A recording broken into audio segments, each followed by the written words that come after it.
Anyway, so we spoke about the organizations then. We spoke about the ways of negotiations, and we discussed the coalitions. Now,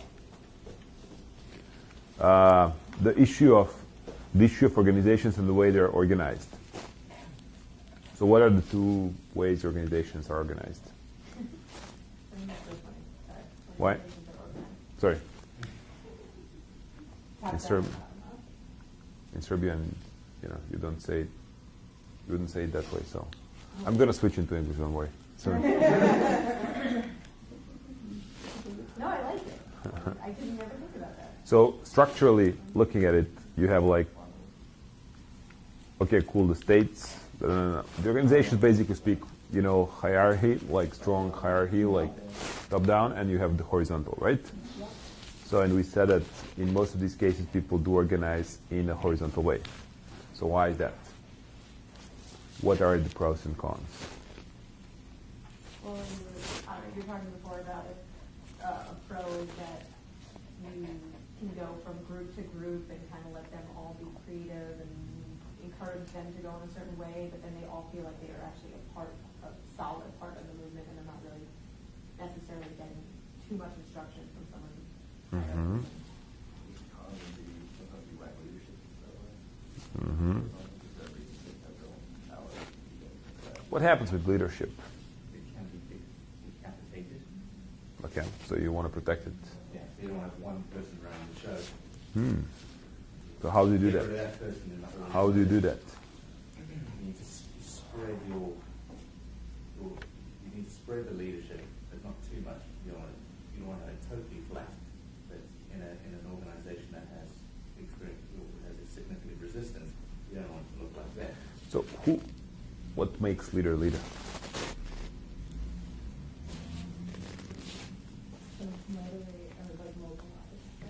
Cool. That's once we sit over here, we would actually measure who's the leader by knowing him or her, dealing with him or her, you know, for a while, seeing who's the most authoritative, has smart ideas, good plan.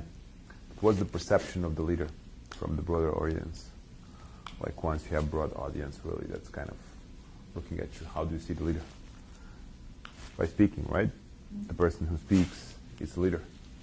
So what do you think the perception is on the side of the police? Who speaks is the leader. So what do you do with, how do you then fix the organization? Get the one who speaks. Yeah, the solution would be a spokesman who's not necessarily a leader. We'll have lots of spokesmen who are not necessarily leaders. Cool. So that would mean that you need to make kind of production of the leaders or the spokespersons, spokespeople, right? And so how do you find them? What should be the characteristics of those? Presumably the leaders that speak for, 2 weeks and then you just replace them with a new one. Powerful. Cool. Well, I wouldn't say you replace them with new ones. If they need replacing, if they're arrested, detained. How do you think they're going to last? I mean, would you rather just, you could probably, I guess, just let them speak until they get arrested, or you should just preempt that by saying, like, look, now you've been there too much, why don't you just step aside a bit, and when we have the new one who's going to take the risk for a while. But don't people need to sort of start to identify, you build a relationship with the person who's speaking to you. So if you're switching them out every couple of weeks, isn't it a little bit difficult to build a relationship for you to connect with your audience? You make the best connections at a time. Okay, look, so I have a company back home. Yeah. I told you about it, okay? So, and then I got the investors, and my investors are kind of institutional. Yeah. And like European Bank for Reconstruction and these kind of people. So they told me, look, Slobo, we kind of liked your company. It's cool what you did. But you know what? Now we're putting serious money down. We need to have serious management. And you and your friends, you're kind of great guys, but why don't we just put the management in place that's kind of, checked by the standards, by the books? And I'm like, okay, fine.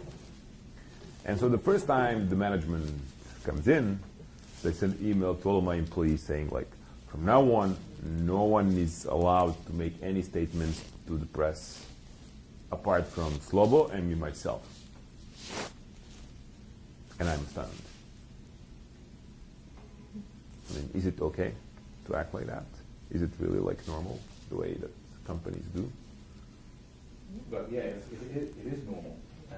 But I it's don't know if you're a empowering. public, I'm guessing you're not a public company. We are not. Certainly with public companies, very important. You've got to manage the message. You can't just have anyone, especially with a bigger organization, talking to the media. You know what? I have problems with that, fundamental problems. And here are some. First of all, I think the messenger is extremely important, right? So that the one who speaks actually needs to be very, very good person with the skills. The second point, as I told you, the message is important, the messenger is even more important. Then the third rule is, like, I'm going to start believing if I hear the same message repeated several times coming from different people. If you talk to me all the time the same story, look, that might be, in my opinion, your own standing, not necessarily the whole organization. What's wrong if we just all speak in the name of the organization? What do we need to do? Make sure you're all on the same message. Make sure you all have the same message. That takes an enormous amount of discipline, particularly if you're talking about in a commercial environment. How many employees in the company? Yeah, I have 450. 450. 400. Good. 450 people got to be sure that they're all saying exactly the same thing and they're not letting their own personal perspective come into it. That's a tough thing to do. I'd say impossible. So maybe you don't have 3 people who you maybe have 10, or maybe you have 15, but not everybody. You've heard about FAQs? Yeah. So what's the problem of setting up the FAQs? Journalists don't always ask what's on the sheet. But look, we're going to come up with all the questions. Isn't that just a waste of time? It's a waste of time. You're wasting your employees' time. You're wasting someone's time who's going to come up with it. You know, you're wasting their time. They're going to memorize it. It doesn't seem efficient. Maybe in your company, but look in my company. Look at me. Look at me. Like somebody's going to ask you, like for example, you work for me, and somebody's going to ask you, where is Slobo? You know, what's he doing? You're going to say, look, he's at the time, you know, in Syria. Like, what the fuck is he doing in Syria? And Syria? then someone comes out and says he's at a strip club. Like, you cannot, you don't know what's going to come out of people's mouths. You don't. But they have stake in it too, so they're going to want to represent both themselves and the company. It's stunning how. But some employees, you think they have a stake in it. They're sitting there thinking, you know something, Slobo, he's getting a nice salary there. I work bloody hard. He's off been teaching at NYU, and I'm working my ass off over here, and I don't get paid enough. You know, I came off the elevator yesterday. I wouldn't think to then alienate myself from that company. If you let everybody have the wouldn't voice, we answer? then people can come out and say, no, that's not how it is. It's one guy's opinion. You can kind of tell like who's the rotten apple, who's just not speaking for the company, dissent. for himself. Then it's dissent. Then you go, well, there's something going on in this company where, you know, there's a faction that are saying this is going on.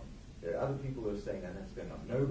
Nobody's talking to each other. That can be manipulated by the media so easily. Yeah, but whether you say, if you say you have only 3 people that speak, I think that if you're going to have the people that have that attitude, they're going to speak no matter what. They'll speak to the media no matter what. People do it all the time. So not necessarily. Then you get If fired. they feel they have license to speak, then they'll speak. If you say, listen, dude, if you get an inquiry from the media, you're supposed to say, our company would love to talk to you. Here's the guy you need to talk to. Or talk to any one of these 10 guys, and they can deal with you. They'll be more than happy to help you. I can't help you with that. So in order for Slobo to really have his employees being good spokespersons, I first need to make them feel good, right? Mm-hmm. If they're all going to speak, I need to be able to, I need to pay them well, I guess, so that they don't say, like, look, Slobo is just bullshitting around and, getting paid, and look at him, and look at me, I'm busting my ass off, right? So I need to fix them first, they feel good. But now, what can I give to my activists? Once I'm in an issue of Serbia, let's say 2000, what do I give, what do these activists get out of me as the organization, or me who's kind of telling them what to do? Well, exactly what you said, the frequently asked questions or talking points the leadership is coming up with a unified, identifiable message. And then once there's buy-in to the message, and it goes, and the message is also the doctrine kind of nonviolent rebellion. So as you're delegating, I think what's the most challenging part of a horizontal movement is the complete delegation. So you no longer have control over what this faction is doing 5 hours drive from you, but as long as they are committed to the vision and committed to nonviolence, it doesn't really matter where they go from there. What are the 3 key principles of nonviolent struggle? Unity, planning, and nonviolence.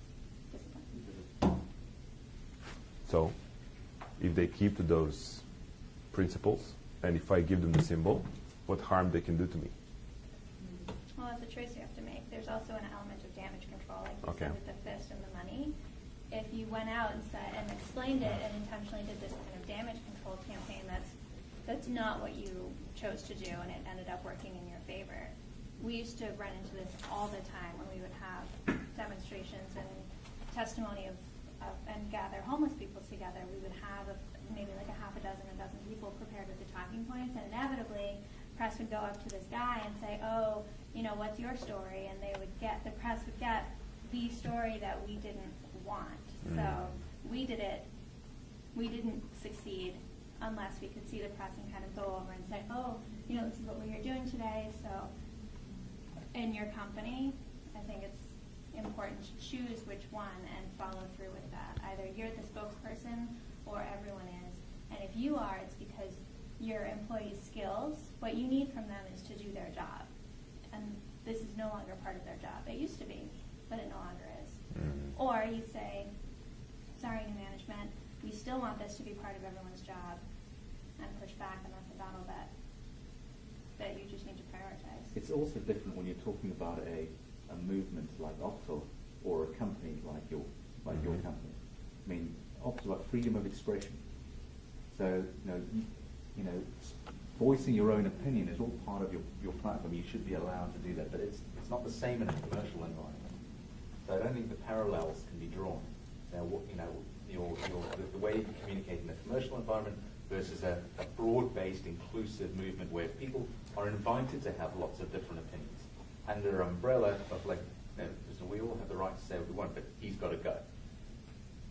Cool. So I have an activist. I agree with you. It's a fair point. So, but I have like 50,000 activists. And look, out of those 50,000, like 80% of them are high school kids, you know, like first couple of years of college. And what they get from me, they get arrested. And once they get out of the prison, I give them like these badge, right? I give them these kind of just symbol, you know, the badge with black fist, and that means they have been arrested. You know, they went through some of the issues. And these guys are walking around, and everybody see them. And they know that I'm not giving those badges just, you know, behind a corner. You know, people just who really sacrificed, they can get that. That means a lot to them. Guess what? Those who have been arrested more than once, they get like white, you know, badge with a white fist. And there are those with the red one. And there are only 20 of those. So imagine what kind of guy you are with the red one. That means a lot in your school. That means everybody are walking around and looking at you. And look, this guy is almost like a general if you compare it to the army. But my general is a brave activist. You know, he basically earned that based on his activism, being loyal to the organization, but doesn't know what to say. When somebody asks him, so who are you? What are you? And he's like, you know, we are doing some stuff. And if I come up with some sort of FAQs that somebody can ask them, like anytime, any place, like journalist, like mother, father, colleague, friend, police, during interrogation, maybe that can be even useful. If he actually understands what needs to be answered to the police questions, then that might be even part of the training for him, right? And that's how the majority of politicians get through politics. Now they have their 5 talking points, and it doesn't matter what the question is, you go to one of your 5 talking points. That's how Sarah Palin got through the debate. Doesn't matter what they asked her, she went to talking points, and it could have, I mean, she didn't do that well, but it could have been a complete disaster based on, because when she went into her first interview with Katie Couric, she didn't. She decided to answer the questions. She didn't know how to. in that one. Katie Couric, yeah. And she didn't know how to answer the questions. They changed the strategy and they said, you only have to remember 5 things. And just go with one of the 5. My students at Grinnell, actually, once she showed up in, where was she? Somewhere in Iowa. I couldn't remember. But she basically showed up and she was speaking about, how U.S. should restructure immigrants. Laws and stuff, and they had all T-shirts like Sarah Palin for immigrants. It was funny. Anyway, but look, so if I really teach this guy with the red badge, what the police is going to ask him first? Who pays you? Second one, what's your aim? What are the other questions? Like, who's your closest? Sorry? Never mind. Yeah, go ahead. I was going to say, who do you answer to, but that would be who pays you. That's the same. Who gives you orders? Who gives you the orders? What else? What are some of your jobs that you have to do? Where do you meet? How many people in the organization? And so what do we as an organization that's horizontally structured want to do? We want to give them the answer that works for us, right? So who pays us? We're volunteers. No one pays us. Who order? Who issues the orders? Nobody. It's us. I think there was on display in the video when the guy was driving around, they opened the trunk, give out the T-shirts, and then just drive away and let them do their own thing. I was like on display perfectly, like the horizontal going across. So what else? Like, where do you meet? Everywhere. Cafes, universities, we meet wherever. We hang out all over the place.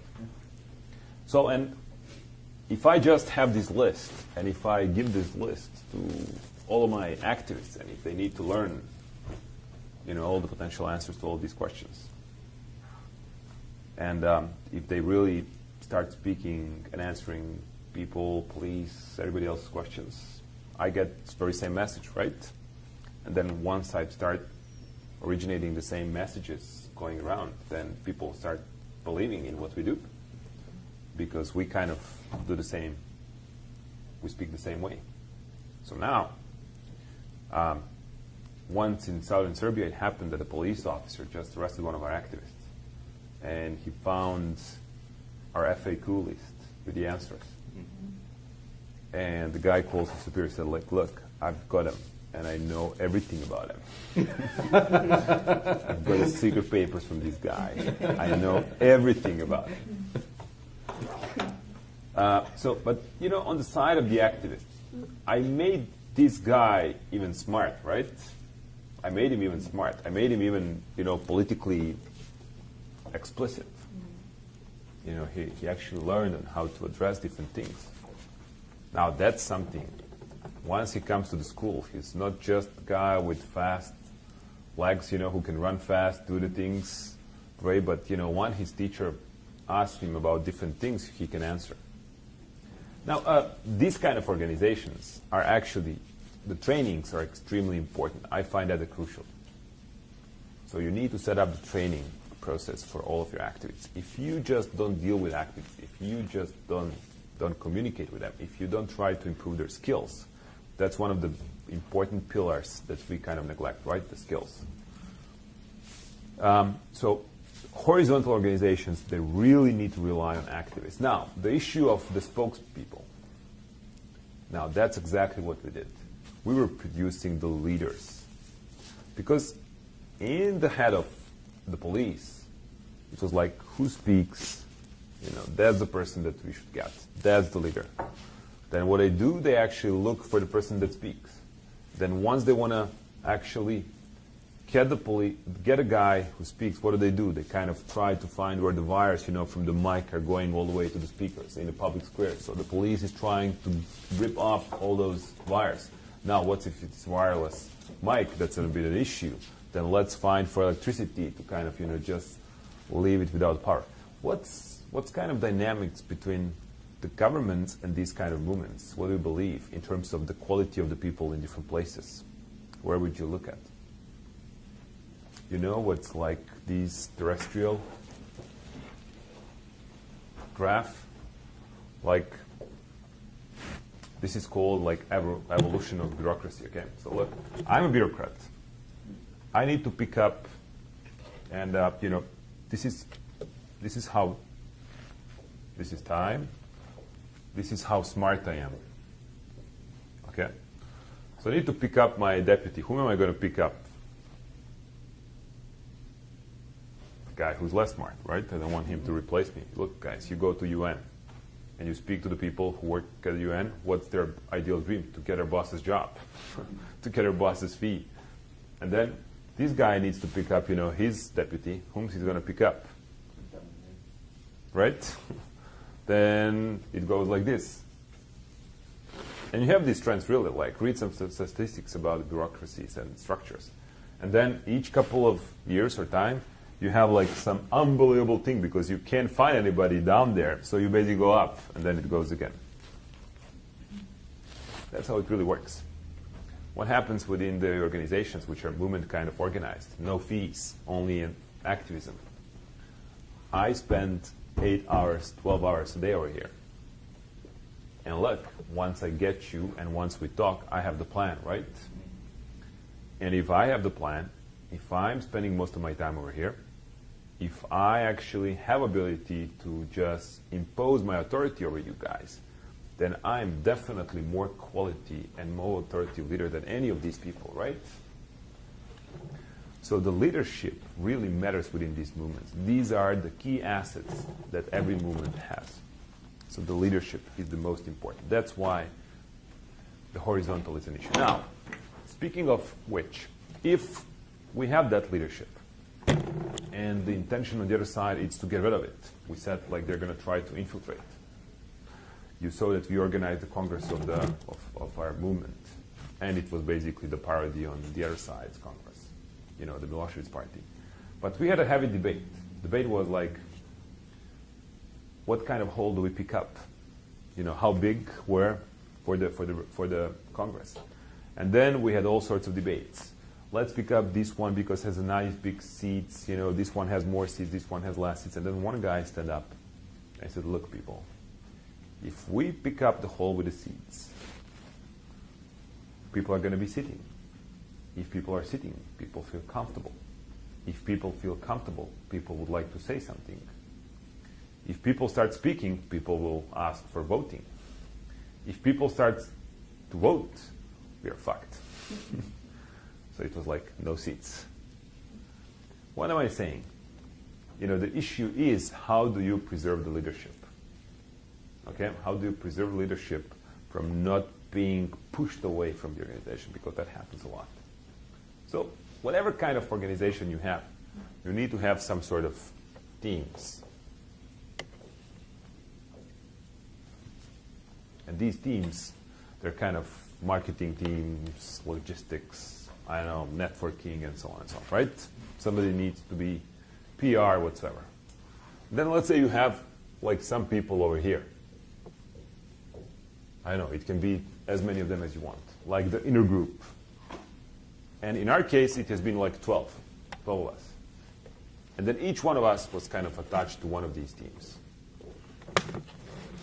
And so what my job would be, I was building the network around the country. And then my job later on was really to run the action team on different kind of actions and tactics. Then later on, my job was really to run the Get Out the Vote campaign. So my job was really to come up over here for us to discuss, to meet. And then I was supposed to go back to my team. And I needed to make them start believing in what we agreed that we should be doing. Because whatever we agreed to do, for example, like Orthodox New Year Eve celebration, that was a big issue for us. So imagine You basically invite people to celebrate, like they celebrate every year at the main square, downtown Belgrade. You advertise, not openly, but indirectly, that some famous bands are going to come. And everybody are kind of guessing who's going to be playing at that time. For us, Rage Against the Machine, imagine that. Never came to Serbia. Right? We are revolutionaries. Then 50,000 people appears. Then at midnight, when they actually expect some huge band to jump to the stage, you have the screens with people who have been killed in all of the recent wars of Serbia, and you have the voice that you heard behind that was actually counting the names and spelling the names of these people. That guy actually became the president of Serbia. That was our president from up until a couple of months ago. Boris Tadic. So he had a deep voice, so he was really kind of eloquent. So, and you say to the people, go home. There is nothing to celebrate. What did we do? What did we do by actually organizing that kind of act, that activity? Don't you think that we manipulated? We didn't manipulate, right? We manipulated people. We called them for one purpose, and we gave them something totally different. Were you confident that wasn't going to make them angry? Go the opposite way? I was extremely worried that the bottles are going to be, flying towards the stage. That everybody will be pissed. Right. Yeah. But guess what? Tomorrow, no one complained. We had no single complaint about what we have done, apart from a couple of drunk guys who came for the party, who did not understand that there is no goddamn party. But no one complained. This is the empirical. This is not something that I could just give you from any other example. I've seen some of the similar things. But I believe the movement gets its own credibility when it reaches the ability to manipulate and people not to reiterate on that, right? Once you can do that and people not getting back and crashing you, I think you have some sort of legitimacy. And people accept that kind of game. Now, speaking of which, so I have my teams. I know how to organize myself. We have the track record of what we do. So we have 3 principles: unity, planning, nonviolent discipline. Add symbol to it. Then what do I need to do in order just to reproduce my organization in different places?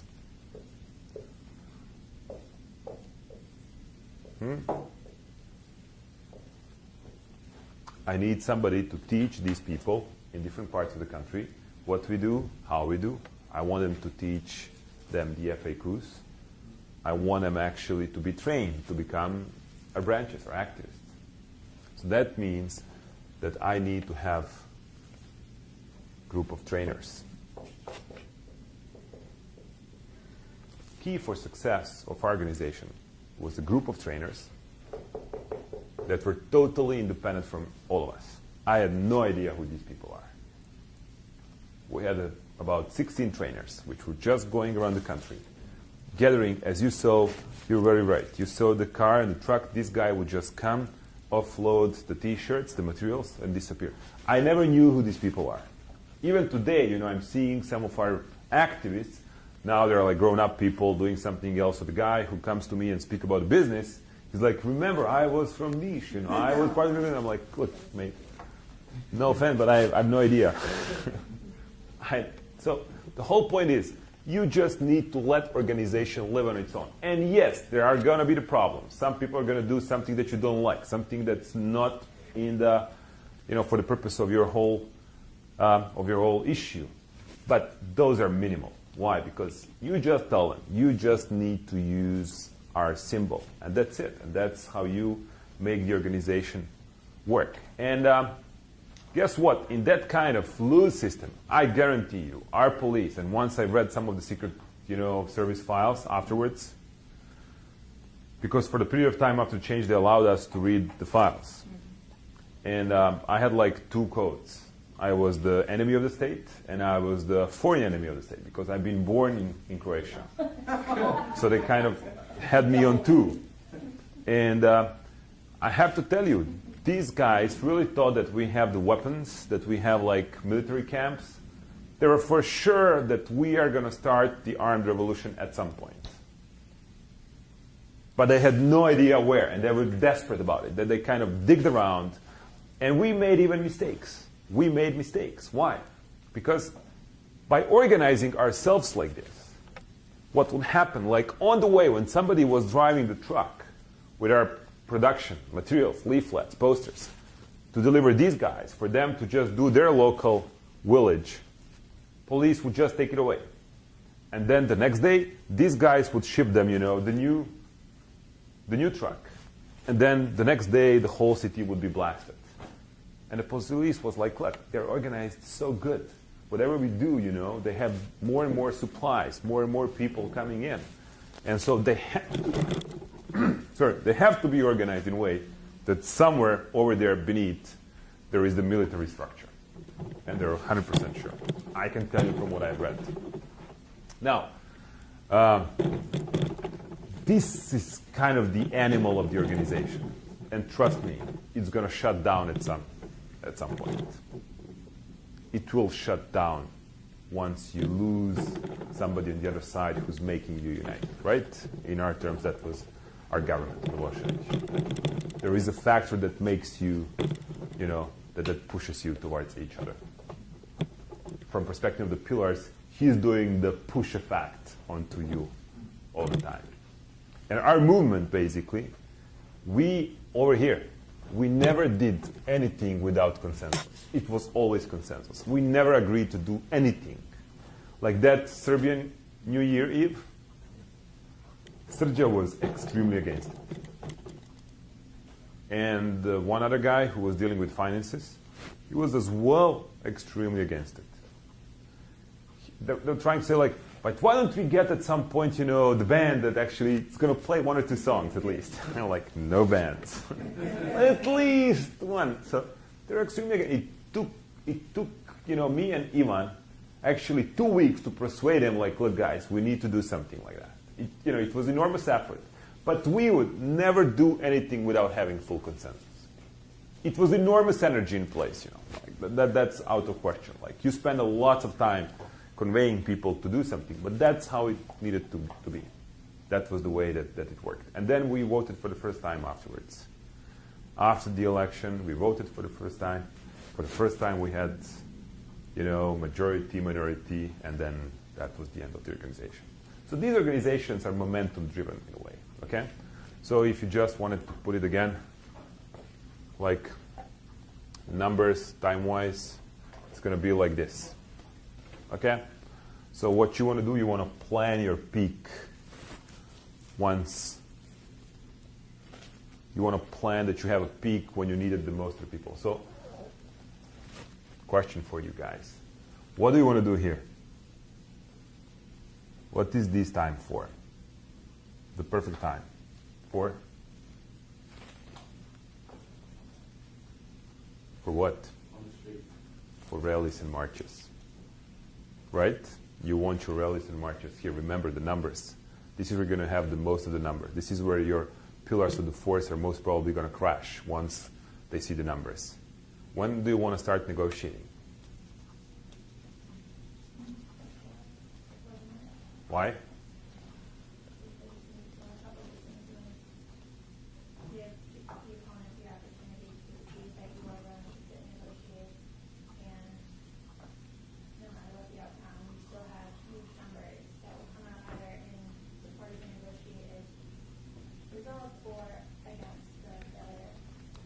You have the time where your BATNA is going to be constantly improving, right? From over here, your BATNA is actually going worse. Okay, so the issue then is that, keep in mind, this is going to happen once, and for that momentum, this is the perfect time for the rallies, for public events, show the numbers. Negotiations, you don't want to wait for this moment. Even here, it's too late. Cool. Any questions? Now, there are practical issues like who deals with the money. In our case, the guy who dealt with the money was the guy whose family was probably one of the richest in the whole country. And we all knew that the money we have, it's pocket money for him, so that he would not steal any of that. Otherwise, how do we deal with reporting in that kind of organization? There are no reports.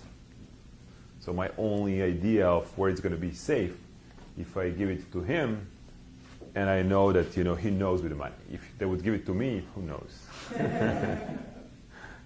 I might be tempted. And so those are the practical things that basically each of the organizers need to have in mind before that happens. But just the principles that I spoke about are very important.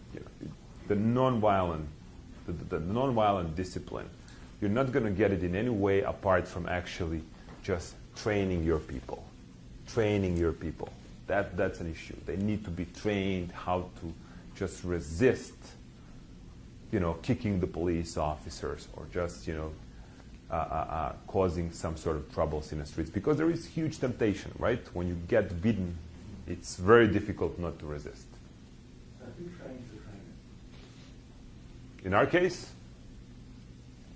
we did. Sergio did. Okay. Sergio did the most. So it's one or two people who Yeah. Out of this group, one or two. And I really didn't know. I knew some, but not all. I had no clue who these people are. So these people's job was actually to go around the country, just meet different parts of our, supporters, and just deal with them and make them actually becoming our branches.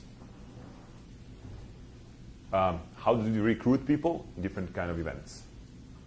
Like we staged on campus, concert, and there you would have our activists just having the forms getting your phones or emails. I've been recruited 4 times at one occasion. Okay, so that's about any questions regarding this.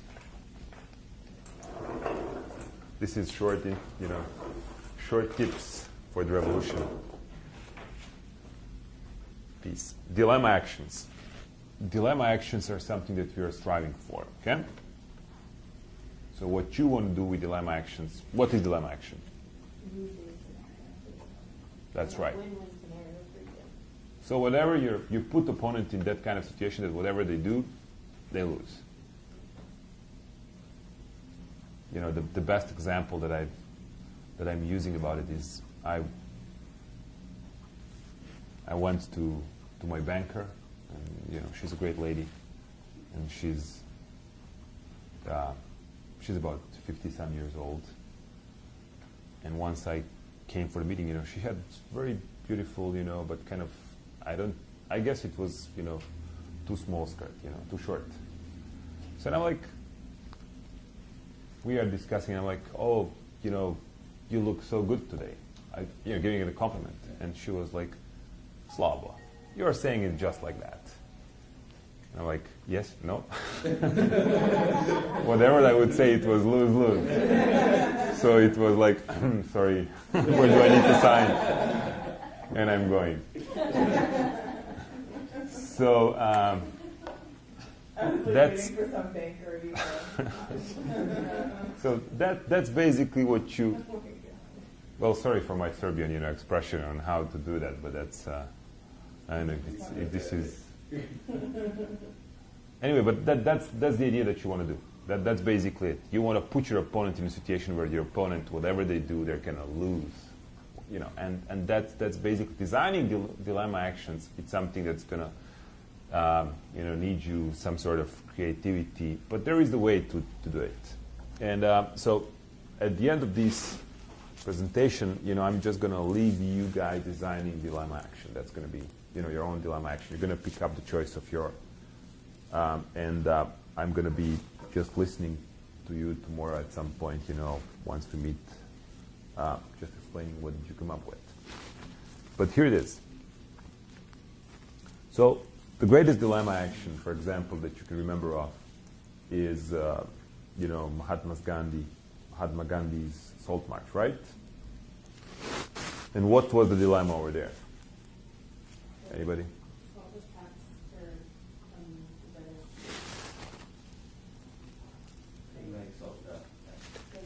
Then they all went to the ocean and they got it and made their own salt and it was illegal. But the whole point is that basically it was illegal to produce your own salt, right? Because you were supposed to buy it from Brits. Brits were making the money on it, British companies.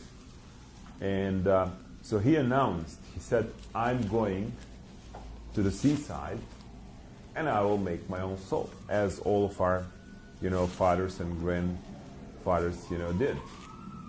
So dilemma action component of it was actually from the time when he announced up until the time he was marching to the seaside.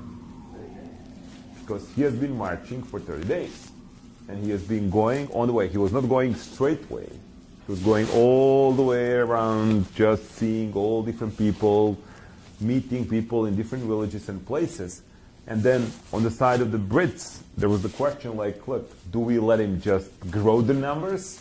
Because it was on him, it was himself only when he started. And then in the end, like hundreds of thousands of people were marching with him. Or we just stop him. And if we want to stop him, we're like, what did the guy do? Nothing. He's just going around. He did not commit any of the crime yet.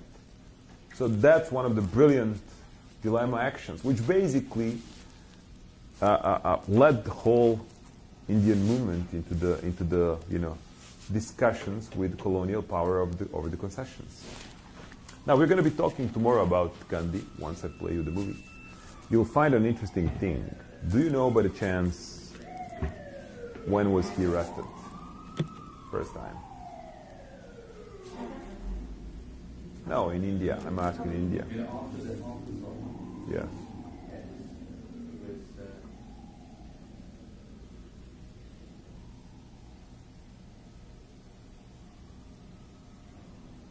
Anyway, easier question. He wants to negotiate the viceroy. That's right. Not negotiate. He said, fine, we're going to carry on making salt. They're arrested. That's right. And what was the time that actually, what was the period of time between he first time spoke to him and was arrested, and the time that actually they liberated themselves from the Brits? Any idea? 18 years. How long did it take to South African, movement to actually liberate themselves after the Port Elizabeth boycott? 85, 94. Much less. So the negotiation skills. How good negotiator was actually Mahatma Gandhi? Not good at all. In many of the occasions, not a big negotiator. I don't know if you knew about that, but Gandhi was not the best negotiator you've seen in those kind of things. That's why I'm saying, just as any different strategies, the leadership within the movements, I think it's very tricky once you have one supreme leader that no one can actually question, because you're putting yourself into the situation where this guy is going to be needing enormously, lots of skills in order to fix all of the issues, like being good strategist, being good negotiator, horizontal, vertical.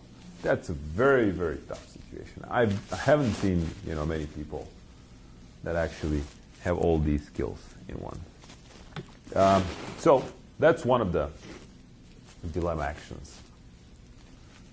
Burma. What do you know about Burma? Myanmar. Burmese. So the interesting thing is that what these guys decided, they actually decided to co-opt some of the national symbols. And this is very important.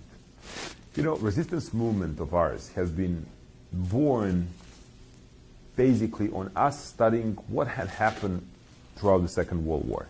The issue was that the Serbian opposition has been very, very bad. I mean, we have been failures for about 10 years.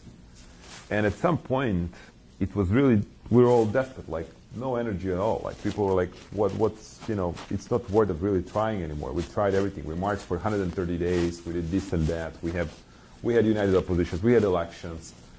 And then the point was like, okay, but look, some time ago, like 50 years ago, there had been like Nazi occupation of Serbia. And there had been like group of the young communists at the time, yes. But the communists who were actually doing all sorts of actions during the occupation. And guess what? If they would be caught in the streets, they would be shot to death immediately. And these guys kept doing it. So what made them doing it? And why aren't we able to recruit more people to work with us? That was the issue at the time. And the good reasoning, I believe, behind is that each country has its own unique issues, right? Each place is kind of different a bit. Now, in all of our trainings, once we sit with the people who are in, some sort of oppressed societies, they're saying like, that worked in Serbia, but our case is different. And then I heard that so many times. And I'm, okay, yes, let's go. However, before I graduated in the US, I would say, yes, but. Then my professor taught me slow. However. So, in a sense, I believe it's important to go and study with the pillars that we spoke about. It's very important to go and study what is there actually. What made this country look like this? What are the national attributes that we could use? So here I am. I'm in Cuba. I'm walking downtown Havana with my friend Osvaldo. Osvaldo Paya is the leader of the group called Varelistas. Have you ever heard about the Varela Project, right? So you know about it. Why don't you tell us what it was? Not enough to tell you about it, I've heard of it. So Varela Project was a project where for the first time the Cubans signed the petition. That was by the Cuban Constitution. If anybody would raise about 10,000 or more signatures for any kind of things, the parliament was obliged to put that in the official, proceedings. So for the, MPs to debate it and vote for it or not. But for the first time, somebody managed to get 10,000 signatures. And the 10,000 signatures were actually for the free elections. They wanted actually to get free elections. And Osvaldo Paya organized it and had about 50 to 60 people who worked with him on collecting these signatures. Then what happened was the regime arrested like 55 of them out of 60. And when Osvaldo was supposed to be arrested, he actually received some high European reward for the human rights. And that kind of saved him in a way because he gained publicity, international publicity, and it was very difficult for Castro to just get him. So they left him on his own. So he was just going like in prison all around Havana in Cuba, and whomever he would meet, they would just get and put in prison. So we were kind of meeting downtown, and the only way we could discuss was either to go to his house, and I knew immediately once we go there, who knows who's watching, or just to meet downtown and walk. We just picked up the busiest street, and we would just walk up and down and discuss for as long as it would take us to get from one street to another one, and then we would meet who knows when again. So I asked him, look, man, what are you really trying to do? What's your aim? What's your, what do you want to send as a message across? And he said, I want to explain to people that Che Guevara was a bloody murderer.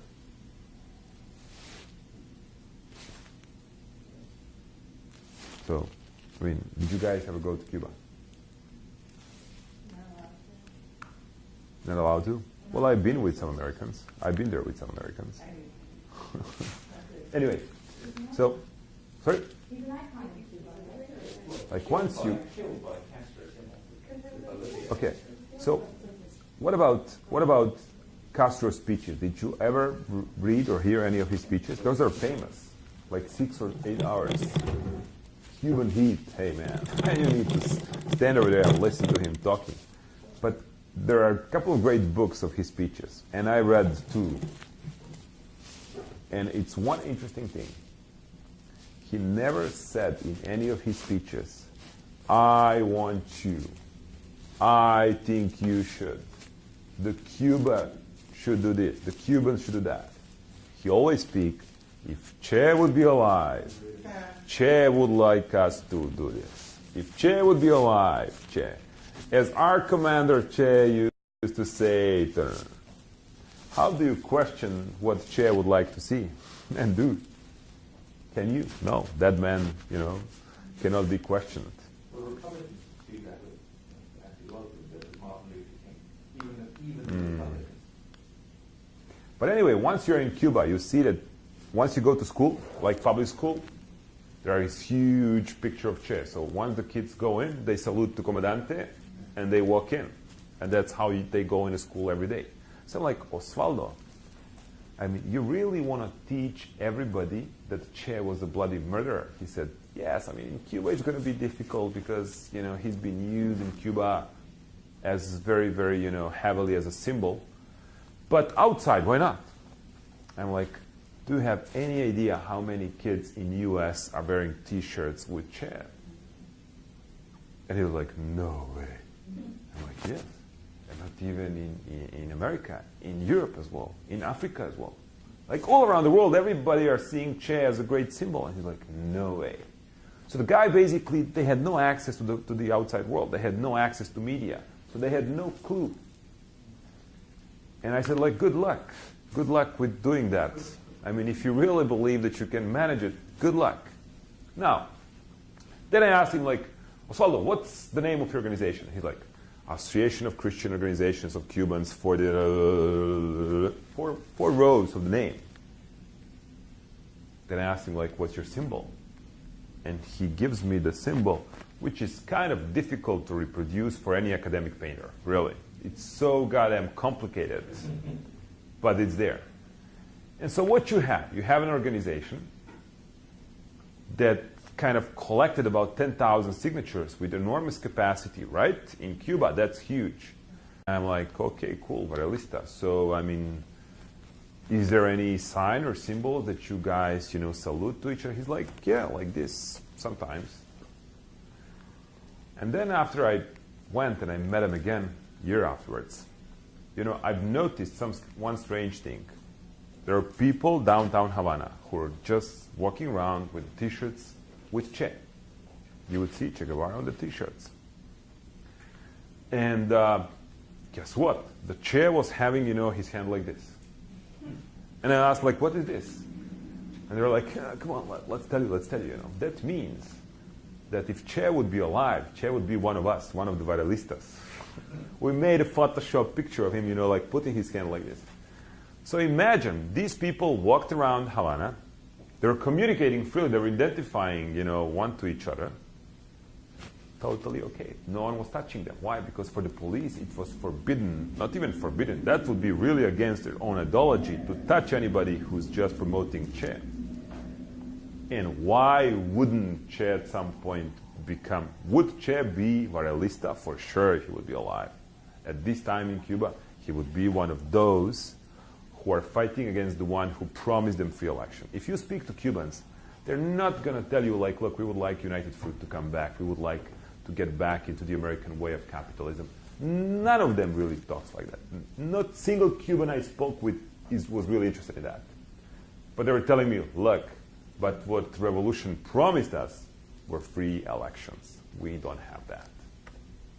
And so the major issue for them was really on how do we, deal with that kind of problem.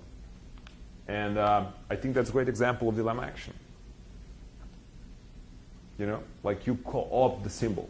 Remember, the political jiu-jitsu, you really co-opt the symbol of your opponent and you use it. And, let them deal with it then. So a couple of these examples you can find over here. Like as well, civil rights movements. Like you have the blacks, part of the Reverend Lawson trainings was like, okay, let's go into the cafes and diners where we're not allowed to go and let's just sit behind the bars and let's just sit. Let's not order anything. Let them just kick us out. And it has been really good dilemma action because what do? Now, this one was that we kind of did in Serbia. So we came up with a keg, like a beer keg. And what it says over here is like, put a dime in and stick him. And smash him. Put a dime and smash. And on the other side here, there was Milosevic's picture. So we would just leave the keg downtown, and people would be putting the coins in, and they would just use the bat and just bang. And then at some point, police would come and arrest the keg. And, the next time, once we produced any posters, we used to say, like, all the fun, this production has been funded through the action, put a dime, and beat him. Like we collected so much money that we even, could actually finance the poster production. And that was really cool. Why? Because you would just walk down the street and you would see some noise, and people would be just smashing, those kegs. And no activists would be, in any danger because we would just go, put it somewhere in the street and just leave and sit, have a coffee nearby and watch police arresting the keg.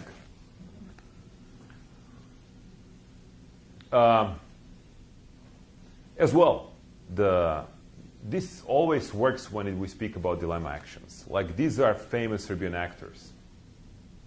And whenever we had an issue, of we didn't know what to do, we used to have some celebrities, with one simple message. Fist is a salute. This is the way we salute. And that has been all around. Whenever we had some black periods of without inspiration, we don't know what to do. And organization needs to live. Organization is kind of shark. Probably Sergej told you that. If shark stops, it dies, right? Organization needs to work all the time. You can't shut it down for 2 weeks and then just open it up again. It needs to have its own agenda. So any kind of celebrity saluting as we did would not harm these people and would put the regime in a very difficult position. Why? Because these people are beloved because they're great actors, not because they're ideologically, on that way, on the other way. And then it would be very difficult for the regime to attack them for that. So this is what you're going to be using, okay? So I want you to design your own dilemma action. Just pick up any issue, and think about it. Get me something that's going to be, provocative, that's going to put, and address the issue or the opponent in a lose-lose situation. So just list the 3 things: what the policy is, what the dilemma action is, and then. You were saying? And then your widely held beliefs. Yeah. Well, whatever.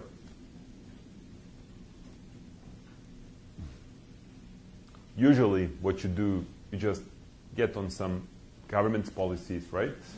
You just study those. You see where actually you can, what the action could be about it, and just, dilemma actions. What do you confront your opponents with widely held beliefs, right? No one should be forbidden from walking all the way down to the ocean. Salt is a different issue. No one should be arrested downtown Havana for actually having Che on its T-shirt. Just focus on those. Are we choosing an actual policy in the government center? Yeah, Any go. any. Zuma, for example. You see? Plenty of. Plenty of. Plenty of. After I have a sex, I wash myself, therefore why should I be protecting myself from HIV? And then I eat it. He's so crazy. You never heard that? I've read it. Oh, come on, guys. That's one of the greatest that I loved from Mr. Zuma. Is slightly more sensible than his predecessor's stance on HIV/AIDS, where he said there's no link between HIV. I know. I work in HIV and AIDS field. It is psycho. How can a virus cause a syndrome? It's that department. It's a very difficult one, yes. Yeah.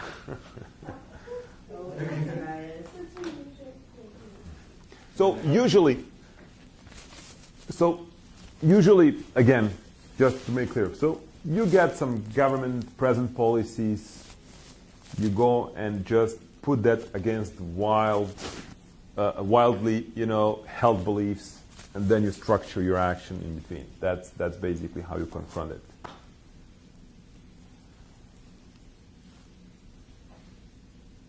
I would be worried to work around one. You know, I think it's in U.S. Constitution. It's written that you have a right to defend yourselves from your government if they do then you had the gun prevention and stuff and so on. My Colorado students always focused on that one because in the free time they've been just shooting and hiking and these kind of things. But I guess it's not the best thing to focus on. I'm going to present this until it's part of the bigger project. We are going to be talking, you're going to be telling me what your dilemma actions are. I'm going to be telling you whether they're better or worse, good or bad, okay? And then based on dilemma actions you have, you're going to be doing the whole plan format or the campaign. So pick up the one that you think you can develop later on into something much bigger. Did Sergio talk to you about fear? Yeah, okay. Yeah, that's it. Well, that's basically that we can cover tomorrow. I don't know, if you have anything else that you got our books. I mean, look, I mean, this book that we gave you, it's like kind of, you know, revolution for dummies. So it's easy, you just go easily through it. Sorry? You have it in other languages. Oh yes, it's like in 8 or 10 different languages. Including Macedonian, Arabic. Arabic, for sure. Macedonian, I'm not sure. But Macedonians can read easily Serbian. I think it's Spanish, it's definitely in Russian, in Spanish, in German, in Arabic, in Farsi, in Hebrew. All the countries that matter. Sorry? All the countries that matter. I mean, people have been translating it, and basically we kind of we ran the process for the couple of those that we were particularly interested in, and then this book can be downloaded for free from the website. So basically everything that we write, it's free on the web. And I'm going to give you tomorrow references as well for the readings and stuff that you are particularly interested. If you have any of these questions or ideas, just let me know, and I can basically, I mean, for sure we are going to, you know, you have our emails, we are on the list, so whatever you have at any time, you guys are free to contact us or talk to. By the